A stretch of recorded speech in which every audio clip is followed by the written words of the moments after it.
So, what's in a name?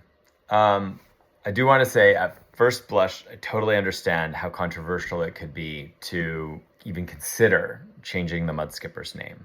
But hear me out. Let's walk through this thought exercise together, just because, you know, let's face the facts that most of the stuff that says Mudskippers has been destroyed and needs to be remade. So, if we're going to spend our money and our time reinventing the camp and its look, its feel, its events, then I think we deserve, to take a moment to even consider the name of the camp and whether that also needs to be refreshed to reflect our current membership, our interests, our passions, our gifts of interactivity, etc.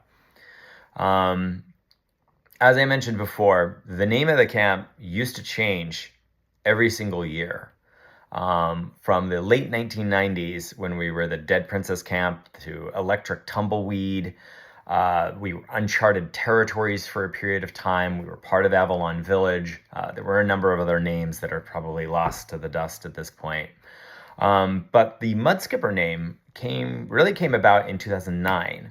The theme for the Black Rock City Burning Man event in 2009 was evolution. And our two leads at the time, they got really stoned and they were watching a documentary on TV about mudskippers, and they got thinking about how mudskippers are like the ultimate epitome of evolution. So they just called us the Mudskippers that year. Then the next year, in 2010, the theme for Black Rock City was Metropolis. So that's when they put Urban Decay Cafe as like a sub name underneath Mudskippers. And since 2010, the annual themes continued to change. But things kind of like settled in, and we just kind of kept calling ourselves Mudskippers Urban Decay Cafe, and we started doing many of the similar sort of events and activities that you know today. But now, like I said, most of those people who originally created those ideas are either dead or gone, and the membership has changed significantly.